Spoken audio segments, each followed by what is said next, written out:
Hello दोस्तों, UPSC ज्ञान दैनिक के इस बेस्ट प्लेटफॉर्म पर आप सभी का स्वागत और अभिनंदन है। मैं आप सभी के बीच में नेहा एक बेहतरीन टॉपिक लेकर आप सभी के बीच में उपस्थित हुए हैं। चाहे आप यूपी पीसीएस दे रहे हो, चाहे आप आरओ दे रहे हो, चाहे आप यूपी ट्रिपल एससी पेट दे रहे हो, ये क्लास आप सबके लिए है। क्यों कोई पर्टिकुलर यूपी ट्रिपल एससी पेट के लिए भी नहीं है कि केवल पेट में ये क्वेश्चन आते हैं। चाहे आपका आरओ आने वाला है, चाहे आपका यूपी ट्रिपल एससी पेट हो, और चाहे आपका यूपी पीसीएस जो 2024 के लिए आप पढ़ या वनडे लेवल का कोई भी एग्जाम देने जा रहे हैं, तो आपके वहां पर भी दिल्ली सल्तनत पूछा ही पूछा जाता है। जो आपका आज हम बात करने वाले हैं किसकी? दिल्ली सल्तनत की। आज हम बात करेंगे दिल्ली सल्तनत, जो आपके 1206 ईस्वी से लेकर 1526 ईस्वी तक, जब तक मुगल साम्राज्य स्थापित नहीं हो जाता है तब तक की बात इसमें कही गई है। दिल्ली सल्तनत का कैसे दिल्ली सल्तनत का उद्भव हुआ, कैसे ये सब उद्भव होकर यहां तक पहुंचे, है ना। और 1206 से इन्होंने शासन किया।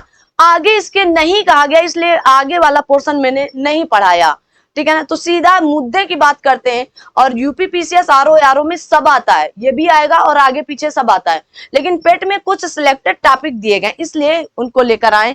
आज हम दिल्ली सल्तनत पर बातचीत करने वाले हैं। आइए तो बातचीत करते हैं। सबसे पहले कहा गया भारत, उत्तरी भारत के अंतिम तुर्क विजेता थे कौन? मोहम्मद गोरी। मोहम्मद गोरी की कोई संतान नहीं थी। कौन नहीं थी? संतान या बच्चे नहीं थे।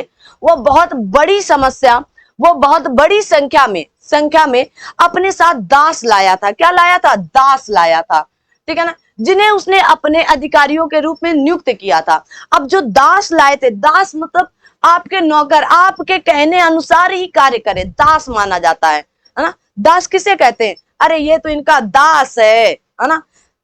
दास का मतलब कि आपके अकॉर्डिंग ही चले, ठीक है।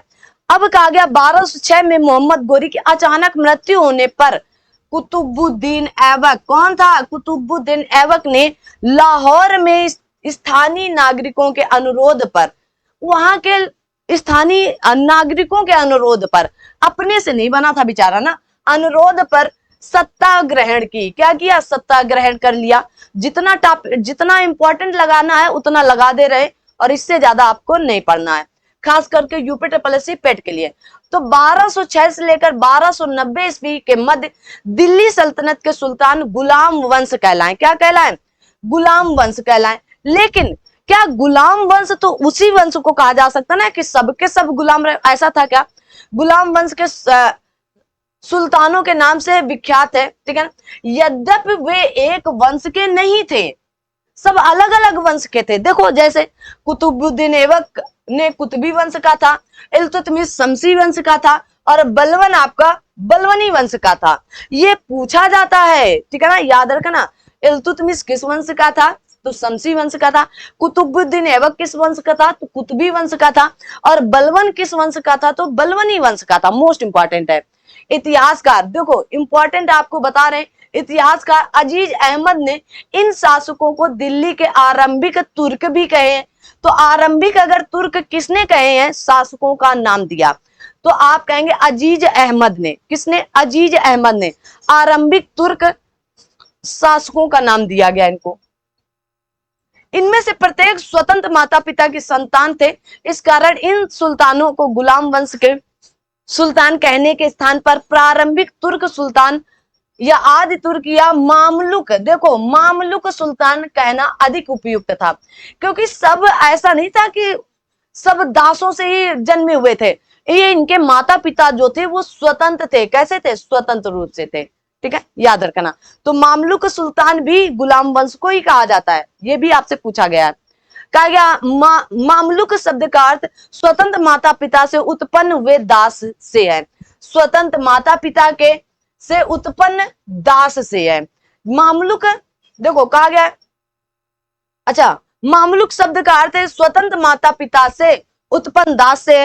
मामलुक नाम इतिहासकार कहा गया हबीबुल द्वारा दिया गया था। तो किसके? तो आप इनको याद रखना, हबीबुल द्वारा, जो भी है ना, इनके नाम बड़े कठिन होते हैं। आगे कहा गया कुतुबुद्दीन ऐबक 1206 से लेकर 1210 तक ही शासन कर पाता है। देखते हैं इनके बारे में।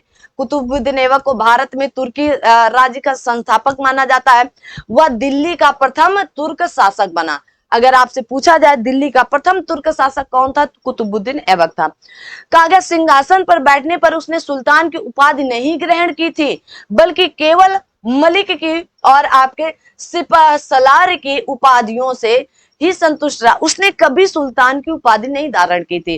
पूछा जाता है तो ये कौन कौन, मलिक की और सिपह सलार की उपाधि या पदवियों से संतुष्ट रहा। ऐबक ने ना अपने नाम का कभी खुतबा पढ़वाया और ना ही अपने नाम के सिक्के चलवाए। बाद में गोरी के उत्तराधिकारी सियासुद्दीन ने उसे सुल्तान स्वीकार किया। तो आपको यह भी याद रखना है कि बाद में गोरी के उत्तराधिकारी, मतलब गोरी वंश के उत्तराधिकारी जो थे गियासुद्दीन, उसे सुल्तान स्वीकार किया। उसे दास्तां से मुक्त किया 1208 में। ठीक है, तो दास्तां से उसे मुक्ति कुतुबुद्दीन ऐबक को कब मिली, तो 1208 ईस्वी में।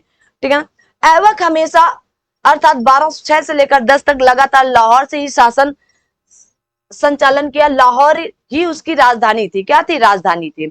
कहा जाता है मिनहाजुद्दीन सिराज कुतुबुद्दीन ऐबक को एक वीर एवं उदार हृदय सुल्तान बताया था। तो किसने बताया था?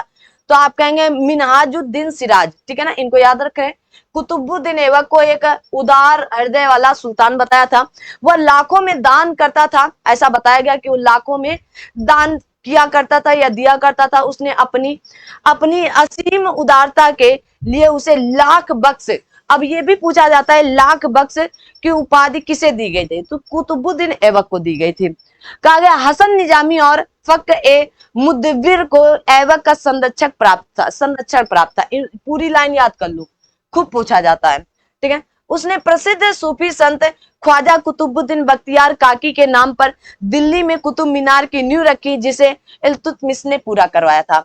देखो अभी इसमें और शासक आएंगे, तो कुतुब मीनार की नींव किसने रखी थी, तो कुतुबुद्दीन ऐबक ने रखी। किसकी कौन थे, तो आप कहेंगे प्रसिद्ध सूफी संत थे जिनका नाम ख्वाजा कुतुबुद्दीन बख्तियार काकी के नाम पर इन्होंने कुतुब मीनार की नींव रखी थी। किसने? कुतुबुद्दीन ऐबक। लेकिन पूरा किसने करवाया था? इल्तुतमिश ने।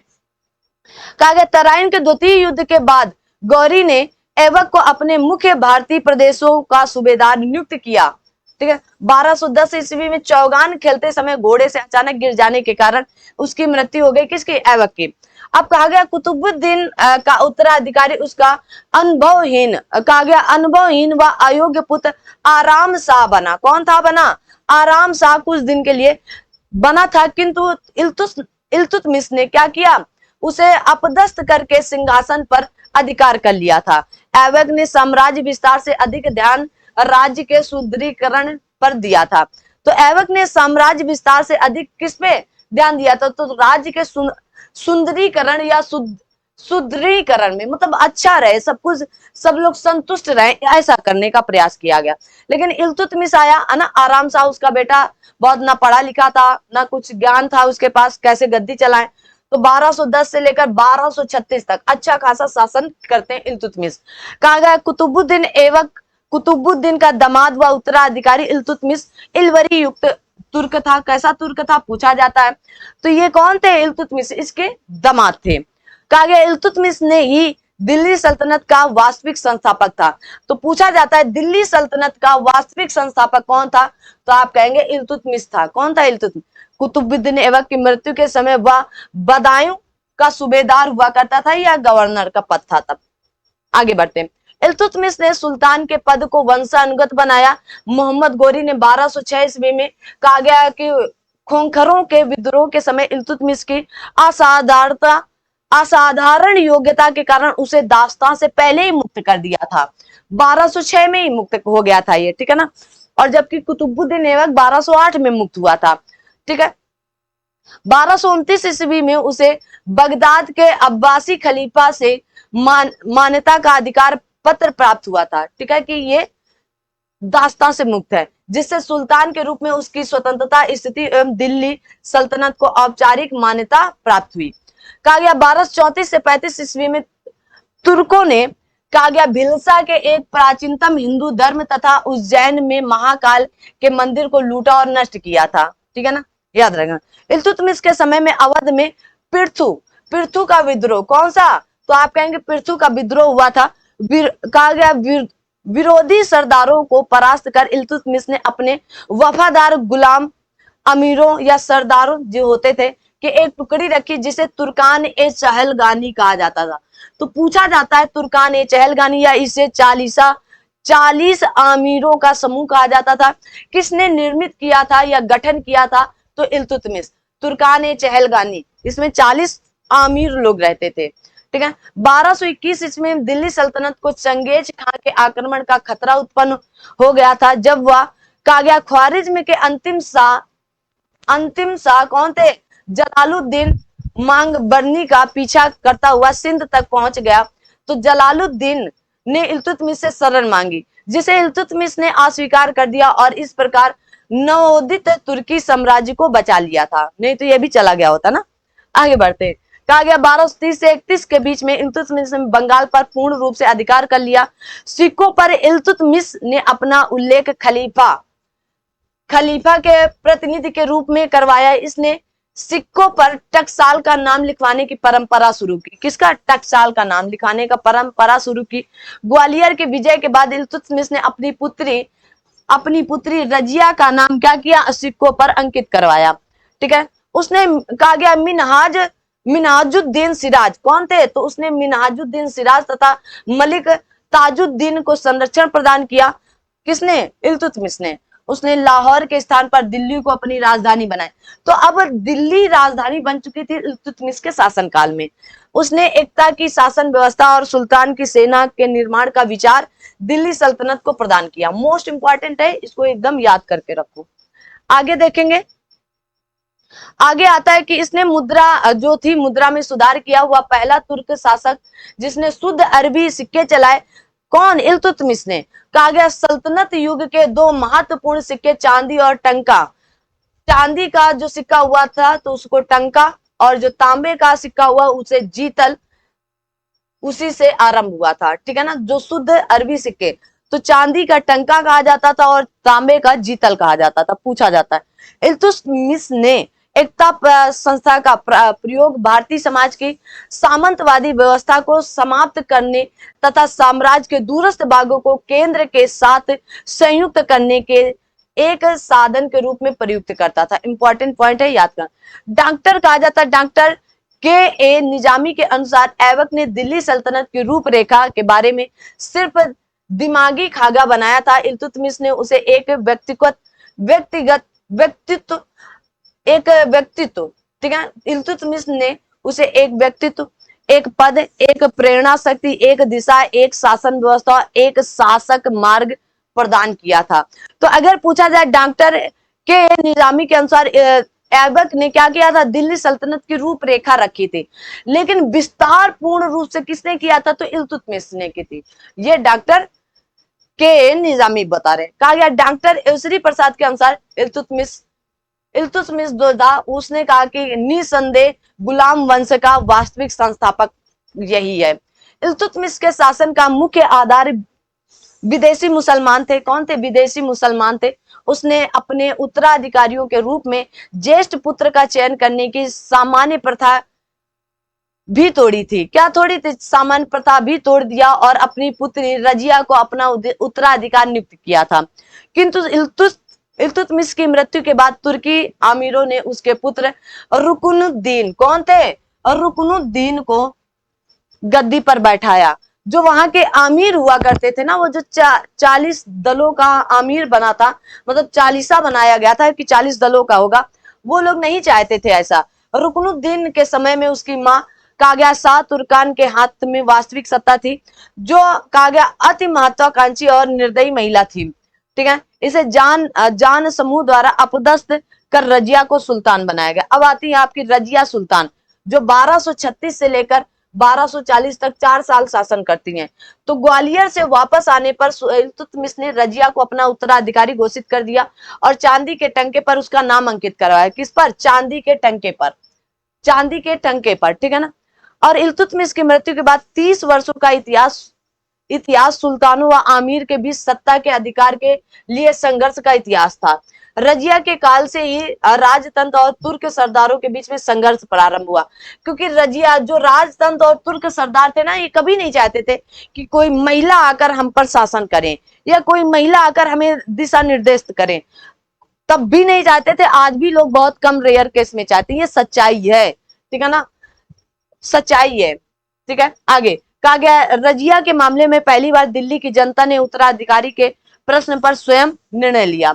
उसका विरोध प्रसिद्ध तुर्क आमीरों ने किया, जिनमें कहा गया निजामू, आपके ये बहुत खास थे ना, कहा गया निजामुल मुल्क जुनैदी, जो ये निजामुल मुल्क जुनैदी था, मलिक अलाउद्दीन जानी, मलिक सैफुद्दीन कूची, और कहा गया कबीर खां अयाज, और उसमें मलिक इजुद्दीन सलारी प्रमुख रूप से थे। इनको पूछ लिया जाता है कौन नहीं था इसमें। कहा गया जजिया ने पर्दा प्रथा त्याग दिया और पुरुषों के समान, कहा गया कोट मतलब कुबा और कुला मतलब टोपी पहनकर दरबार में बैठती थी तथा शासन का कार्य वह स्वयं संभालते थे। कहा गया इतगीन को रजिया ने बदायूं का इक्तदार और फिर अमीर हाजिर का महत्वपूर्ण पद तथा अल्तुनिया को तबर हिंद या भटिंडा का इक्तदार नियुक्त किया था। किसको? इतगीन को। बड़ा प्रेम बढ़ रहा था ना, प्रेम ना किस पर? इतगीन पर। अब इतगीन को पहले रजिया ने बदायूं का इक्तदार बनाया, फिर कहा गया कि आमिर हाजी का महत्वपूर्ण पद उसको दे दिया गया है ना, फिर अल्तुनिया को मतलब जो था तो क्या किया गया, अल्तुनिया को तबर हिंद का या भटिंडा का इक्तदार नियुक्त किया गया। इसी के चक्कर में वो फंस गई थी पूरी तरह से ना, क्या हुआ था, फंस गई थी। और जब कोई व्यक्ति फंस जाता है तो फिर निकलना बड़ा मुश्किल होता है, ठीक है ना। तो कहा जाता है एक अबिसिनियाई हबसी अफसर जलालुद्दीन याकूत को आमिर आकुर या आमिर आकुर का मतलब होता है असुसाला का प्रधान नियुक्त किया गया, जिससे वह विशेष अनुराग रखती थी, ठीक है ना, क्या रखती थी, अनुराग या प्रेम रखती थी। 1240 में सरहिंद के सूबेदार अल्तुनिया ने विद्रोह कर दिया। आमिरों ने रजिया के भाई बहरम शाह या बहराम शाह को दिल्ली की गद्दी पर बैठा दिया गया, ठीक है। और रजिया ने अल्तुनिया से विवाह कर लिया और दोनों दिल्ली की ओर बढ़े, किंतु वह बहराम शाह द्वारा पराजित हुई थी, है ना।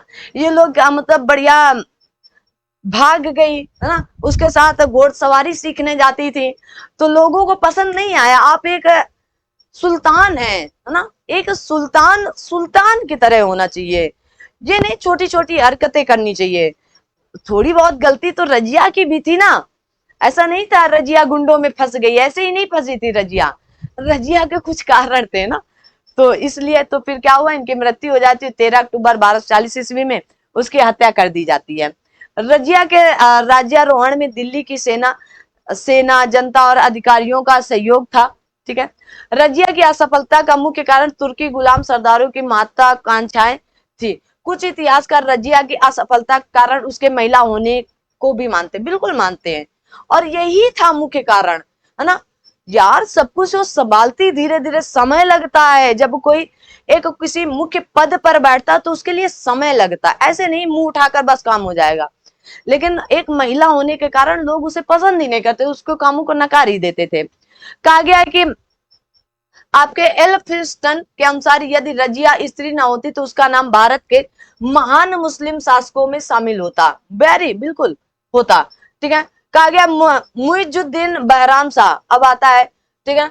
तो 1240 से 42 ईस्वी तक अपनी शासन सत्ता को सुरक्षित करने के लिए तुर्क अधिकारियों के एक नवीन पद नायाब एक मुमलकत का नाम देता है, ठीक है ना, स्थापना करता है, और स्थापना की जो संपूर्ण अधिकारियों का स्वामी होगा। यह पद एक संरक्षक के समान था, ठीक है। जो आपके नायाब मुमलकत का पद था, इंपॉर्टेंट है, याद रखना किसने स्थापित किया था, ठीक है। सर्वप्रथम यह पद नायब रजिया के विरुद्ध षड्यंत्र करने वाले एक नेता एतगिन को मिला था। किसको? एतगिन को मिला था। इस प्रकार वास्तविक शक्ति व सत्ता के अब 3 दावेदार थे, सुल्तान, नायब और वजीर थे, ठीक है। इसके शासनकाल में 1241 में मंगोलों का आक्रमण हुआ था। किसका? मंगोलों का आक्रमण हुआ था। फिर आता है आपका अलाउद्दीन मसूद शाह, जो 1242 से 46 तक जाता है। इसके शासनकाल में समस्त शक्ति 40 सदस्यों के पास थी, सुल्तान नाम मात्र के लिए रह गया था। बलबन आमिर ए हाजिब के पद पर नियुक्त हुआ था। वही धीरे धीरे अपनी शक्ति बढ़ानी शुरू की। फिर आते हैं आपके नसरुद्दीन महमूद, जो 1246 तक 65 तक, अब फिर आया थोड़ा सा दमदार। यह मधुर एवं धार्मिक स्वभाव का व्यक्ति था तथा खाली समय में कुरान की नकल करना उसकी आदत थी। ठीक है ना, कुरान पढ़ता था ना, बड़ी अच्छी कुरान पढ़ते थे ये। आगे कहा गया मिनहाजुद्दीन सिराज ने अपनी तबकात ए नासिरी उसी से समर्पित की। उसके शासन काल में वह मुख्य काजी के पद पर था, जो बाद में षड्यंत्र द्वारा उसी के शासन काल में हराया गया था। कहा गया है नासिरुद्दीन महमूद के शासन काल में समस्त शक्ति बलबन के हाथों में थी। 1249 में उसने बलबन को उलुग खां की उपाधि दी थी। इंपॉर्टेंट है, उलुग खां की उपाधि दी और सेना पर संपूर्ण नियंत्रण के साथ नायब एवं यह किसका पद होता था? सेना का पद होता था। नायब मुमलकत का पद दे दिया गया। ठीक है, किसको? बलबन को। इसके शासन काल में भारतीय मुसलमानों का एक अलग दल बन गया था जो बलबन का विरोधी था। इसका नेता कौन था? तो रिहान जी थे, मतलब इमादुद्दीन रिहान था ना। रिहान को एक धर्मच्युत या धर्म परिवर्तित करके मुसलमान बनाया गया था। शक्ति का अपहरण करता या षड्यंत्रकारी आदि कहा जाता है इनको, रिहान साहब को ना। 1265 ईस्वी में नासिरुद्दीन महमूद की मृत्यु हो जाती है और बलबन स्वयं को सुल्तान घोषित किया तथा उसका उत्तराधिकारी बना। और बलबन अब आता है तो 65 से लेकर 87 तक शासन करता है। ठीक है, मतलब 20-22 साल जमकर शासन कर। बलबन ने 20 वर्षों तक वजीर की हैसियत से तथा 20 वर्षों तक सुल्तान के रूप में शासन किया। बलबन दिल्ली सल्तनत का एक ऐसा व्यक्ति था जो सुल्तान ना होते हुए भी सुल्तान की छत्र का उपयोग करता था। वह पहला शासक था जिसने सुल्तान के पद पर अधिकारियों के बारे में विस्तृत रूप से विचार प्रकट किए। उसने सुल्तान की प्रतिष्ठा को स्थापित करने के लिए कहा गया है रक्त एवं लौह की नीति अपनाई थी। कौन सी रक्त एवं लौह की नीति? बहुत कड़ी कड़ी सजाओं के तौर पर ना। बलबन के राजस्व सिद्धांत की दो प्रमुख विशेषताएं थी। सुल्तान का पद ईश्वर के द्वारा प्रदान किया हुआ होता है, ऐसा कहा गया। सुल्तान का निरंकुश होना आवश्यक है। ठीक है भाई, याद रखना। उसके अनुसार सुल्तान पृथ्वी पर ईश्वर का प्रतिनिधित्व है और उसका स्थान केवल पैगंबर के पश्चात ही है। बलबन अपने को कहा गया फिरदौसी के शाहनामे में वर्णित क्या कहा? तो आपने आपको कहा कि अफरासियाब वंशज तथा शासन को ईरानी आदर्श के रूप में सुव्यवस्थित किया। मोस्ट इंपॉर्टेंट है। ठीक है, बलबन ने उन सभी जागरिकों की जांच कराई जो विभिन्न व्यक्तियों को सैनिक सेवा के बदले शासकों द्वारा दी जाती थी। जागीरों से आय एकत्र करने का अधिकार सरकारी कर्मचारियों को दिया गया और जागीरदारों के नगद धन देने के आदेश दिए गए, किंतु सैनिकों को वेतन के स्थान पर पहले की भांति भूमि प्राप्त होती रही। उसके समय में वजीर के पद का महत्व घट गया और नायब जैसा कोई अधिकारी न रहा, अर्थात नायब के पद को खत्म कर दिया गया था। उसने ऐसे सैनिकों को जो सेवा के योग्य नहीं रह गए थे पेंशन देकर सेवा मुक्त करा दिया गया। बलबन ने 40 दल का दमन किया, मतलब खत्म कर दिया। बलबन के शासन की सफलता का मुख्य श्रेय उसका गुप्तचर विभाग था। कौन था? गुप्तचर विभाग था। ठीक है, गुप्तचर विभाग की स्थापना सामंतों की गतिविधियों पर निगरानी हेतु की गई थी। कहा गया मंगोलों का मुकाबला करने के लिए उसने एक सैन्य विभाग दीवाने अर्ज की स्थापना की थी। अब ये पूछे जाते हैं दीवाने अर्ज की स्थापना किसने की थी? बलबन ने की थी। ठीक है, कहा गया उसने सिजदा और पवोज की प्रथा को अपने दरबार में फिर से शुरू करवाया, जो मूलतः ईरानी थी और जिन्हें गैर इस्लामी समझा जाता था। इसके अतिरिक्त उसने ईरानी त्योहार नौरोज प्रथा का भी आरंभ करवाया। और कहा जाता है 1279 ईस्वी में बंगाल के सूबेदार तुगरिल खान ने विद्रोह किया। यह प्रथम मुगल दरबार सरदार का विद्रोह था। तुगरिल कहा गया मुगीसुद्दीन के उपाधि धारण की और अपने नाम के सिक्के चलाए। तथा खुतबा पढ़वाया। बाद में बलबन ने विद्रोह को दबाया तथा विद्रोहियों को मृत्यु दंड दिया। क्या मृत्यु दंड दी गई थी। कहा गया उत्तर पश्चिमी सीमाओं पर मंगोलों के आक्रमण से बचने के लिए एक दुर्ग श्रृंखला का निर्माण कराया गया तथा अपने ज्येष्ठ पुत्र शाहजादा मोहम्मद को वहां का शासन सौंप दिया गया, किंतु मंगोलों के एक प्रबल आक्रमण का सामना करते हुए वह मारा गया था। कौन? इनका पुत्र। ठीक है। कहा गया विख्यात कवि आमिर खुसरो, जिसका उपनाम तूतीय हिंद, भारत का तोता तथा आमिर हसन ने अपनी साहित्यिक जीवन शहजादा मोहम्मद के समय में शुरू किया था। ठीक है, याद रख।